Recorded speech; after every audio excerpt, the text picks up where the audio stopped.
Dans cette vidéo, je vais vous présenter le premier long métrage de Philippe Gandrieux, Sombre, sorti en France en janvier 99 et interdit aux moins de 16 ans. Avant de réaliser Sombre, Philippe Gandrieux s'est distingué dans le domaine de l'art visuel, en explorant différentes formes d'expression artistique. Gandrieux commence à travailler sur la scène expérimentale et présente à la galerie Albert Borognan sa première installation en 1976. Au fil des années 80, alors qu'il participe à l'atelier de recherche de l'INA, il développe des formes et des formats remettant en question les genres du documentaire, de l'information et de l'essai. L'approche artistique de Gandrieux se caractérise par une esthétique viscérale, où il cherche à capturer l'intensité des émotions humaines. Il crée un sentiment d'urgence grâce à l'utilisation d'images brutes. Sa volonté de repousser les limites des codes cinématographiques se reflète dans ses choix esthétiques. Les jeux de lumière contrastée, les mouvements de caméra instables et les images délibérément floues et granuleuses créent une atmosphère oppressante, plongeant le spectateur au cœur d'une expérience sensible. Ainsi, Sombre marque le début de carrière cinématographique de Philippe Gandrieux.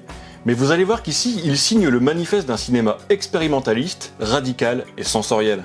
Jean, un marionnettiste itinérant, sillonne les routes de France au bord de sa vieille Citroën. Jean est aussi un tueur en série. Sa vie errante est ponctuée de rencontres fugaces avec des femmes qu'il séduit avant de les assassiner. La frustration sexuelle, due à son impuissance, alimente sa rage meurtrière lorsqu'il est en contact intime avec ces femmes. Cette spirale de violence est perturbée le jour où il croise le chemin de Claire, une femme désemparée, isolée et vierge, qui semble presque indifférente à sa brutalité. Contre toute attente, Claire développe des sentiments amoureux pour Jean. Auprès d'elle, Jean accédera enfin à une certaine forme d'amour et de connexion émotionnelle. Bon, vous l'aurez compris, l'histoire de Sombre n'est pas très originale, c'est un film de tueur en série, une histoire d'amour sans romance, mais la force du long métrage ne réside absolument pas dans ses enjeux scénaristiques. D'ailleurs, voilà comment Gandrieux parle de son écriture.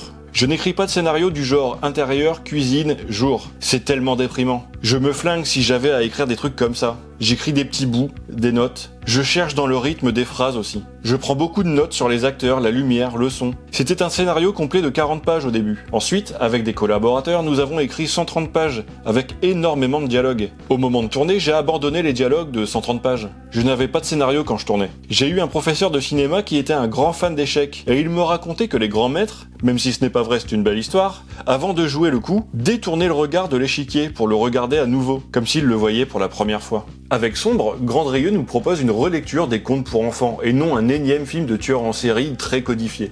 Ici, pas de scène gore, de police, de scènes de crime, de chasse à l'homme à travers le pays, ni de journalistes en quête de vérité sur l'identité du tueur. Au cœur de cette histoire, il n'y a qu'un homme, Jean, et ses pulsions meurtrières. Un anti-héros solitaire, mutique et primitif. Un homme dans sa nature sauvage, un être mi-humain, mi-loup, qui rôde sur les routes et les forêts du territoire hexagonal, d'étape en étape, tels les athlètes du Tour de France qu'il suit à la trace. Jean est un performeur, marionnettiste de profession, il incarne le loup dans ses spectacles, terrorisant les enfants de ville en ville. Et la nuit venue, il se livre à des corps à corps brutaux et tue des femmes, frustrées de ne pas réussir à les posséder. Comme un sportif, Jean prend soin de son outil de travail, son bras, qu'il étire et échauffe pour éviter la tendinite. Un bras qui lui sert à divertir les enfants le jour et à terroriser les adultes la nuit.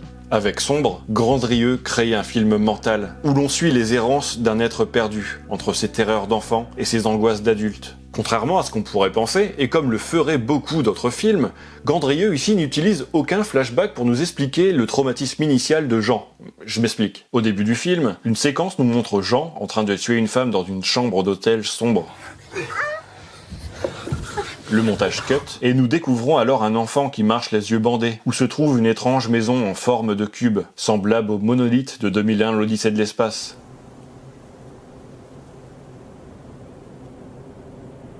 L'enfant tombe alors sur le corps meurtri d'une femme. La séquence se termine, et nous retrouvons Jean allongé sur le lit de sa chambre d'hôtel, regardant le plafond. À ce stade, tout spectateur moyen pourrait penser « c'est un flashback, c'est le traumatisme de Jean », sauf que non. Le cadavre que l'enfant trouve est en réalité celui de la femme tuée dans la séquence précédente. Ça peut être difficile à percevoir, car tout est très sombre, mais il s'agit bel et bien de la même actrice. Cet enfant, ce n'est pas Jean. Cette séquence n'est que la conséquence de l'acte de Jean. Il est l'homme qui donnera les cauchemars aux enfants. Un road movie où il laisse des cadavres derrière lui, tel le petit poussé. Par le biais du montage, Gandrieux joue avec nos attentes de spectateurs, qui cherchaient à comprendre Jean. Mais en réalité, il rend le personnage encore plus ambigu. Le réalisateur ne le psychologise jamais, et il ne cherche pas non plus à susciter de l'empathie envers lui. Pour incarner le personnage de Jean, Philippe Gandrieux choisit l'acteur Marc Barbet, mais il opte pour une direction d'acteur peu conventionnelle, il ne lui parle quasiment pas du rôle. Par contre, il lui demande de regarder deux choses. D'abord, Gandrieux lui présente les peintures de Le Greco, en mettant l'accent sur celles où les personnages regardent le ciel avec des yeux révulsés.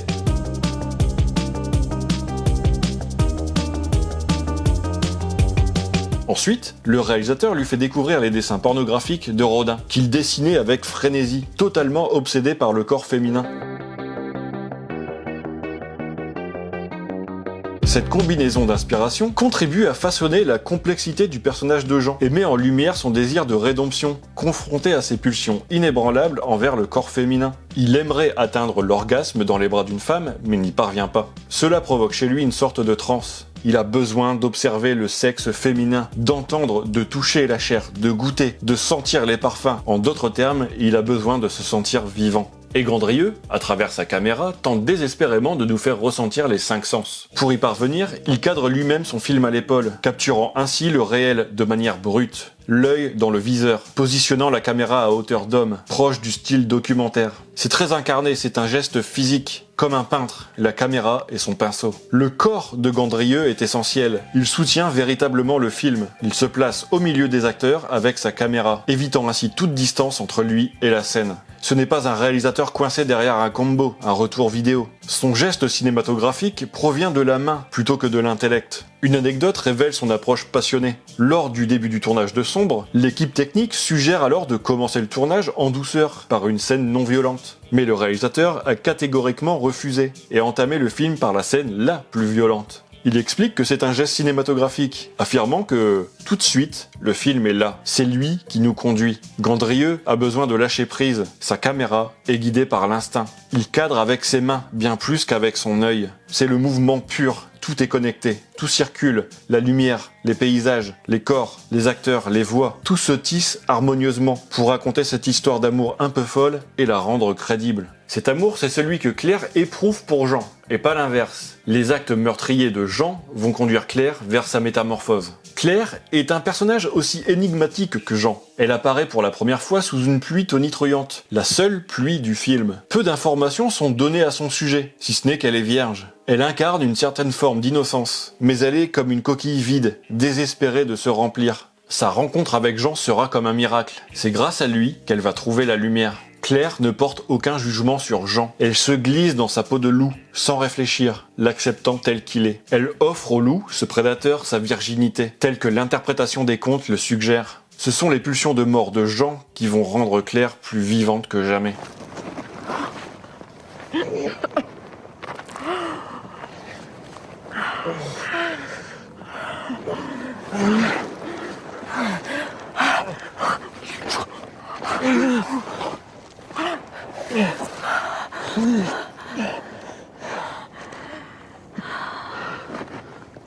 Elina Lowenson, qui interprète le rôle de Claire, a déclaré dans une interview « Philippe Gandrieux a hésité avant de me choisir. Il ne voulait pas que le personnage soit trop marqué par son accent. Quand j'ai lu le scénario, j'ai tout de suite senti que ça allait changer ma vie. Mais je ne savais pas comment. Ça a été une expérience très forte, puissante. Il est difficile de revenir après ça. J'en ai un peu perdu la tête. C'était comme une extase. Je me rendais vulnérable. Je donnais beaucoup de moi-même, mais j'adorais ça. Sombre présente deux corps. Deux personnages totalement opposés, évoquant la belle et la bête, le chant et le contre-chant, les ténèbres et la lumière qui s'attirent comme des aimants. L'ombre et la lumière représentent les fondements essentiels du cinéma, la lumière qui s'imprègne sur la pellicule. C'est ce qui intéresse Gandrieux, tant philosophiquement que techniquement. C'est la voiture, au début du film, qui descend la montagne pour rentrer dans la nuit. C'est les enfants dans le noir qui hurlent de terreur face au spectacle des marionnettes, sans que l'on puisse voir le contre-champ. Et si ce contre-champ, c'était nous, les spectateurs, assis dans le noir, nous confrontant à nos peurs. C'est aussi le Tour de France que Jean aperçoit dans son champ de vision, au début. Et c'est le peuple français, en plein mois de juillet, qui attend sous un soleil de plomb le passage du Tour de France en contre-champ à la fin du film. La lumière est ici à son apogée. Pourtant, Gandrieux et sa directrice de la photographie, Sabine Lancelin, sous-exposent intentionnellement la lumière, créant la sensation qu'un nuage sombre plane systématiquement au-dessus de la tête de nos protagonistes. Le réalisateur lutte esthétiquement contre les éléments. Il se refuse à la facilité.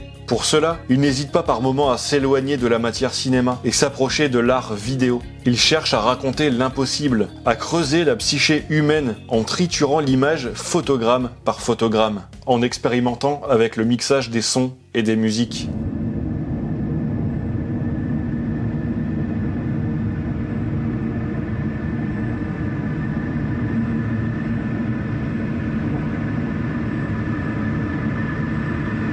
Pour illustrer mon propos, laissez-moi vous parler d'un passage qui me paraît particulièrement significatif. Jean a fait la rencontre de Claire et de sa sœur. Ils sont en voiture, en direction de la mer. Le spectateur se demande si Jean a l'intention de tuer la sœur de Claire. Tout reste incertain. Le scénario prend une nouvelle direction. Tout se bouscule pour le spectateur et pour Jean. Il regarde la route, il a le regard fixe. Le montage coupe, on passe maintenant à un plan semi-subjectif de Jean. La route défile rapidement, avec un travelling naturel qui évoque une pellicule qui tourne, accompagné d'un changement sonore similaire au bruit d'un projecteur.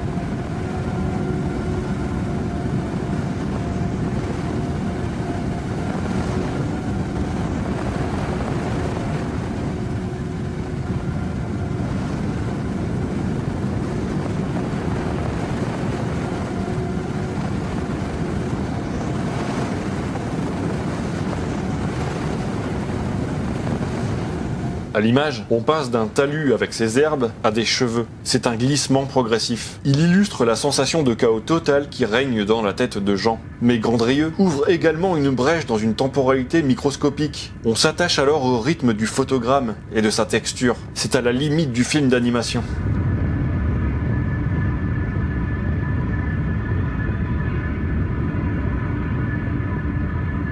Sombre est un film brutal, sans concession, mais c'est aussi une expérience de cinéma, qui vous dit que votre rôle, c'est tout simplement celui de spectateur. Gandrieux nous montre l'immontrable, vous demande de le suivre dans des contrées inconnues, et vous incite à faire preuve d'humilité face à d'autres perceptions du monde. Il va dans l'obscurité, un territoire psychologiquement inexploré, et s'imprègne de l'inattendu pour faire des esquisses rapides, des portraits humains sans jugement.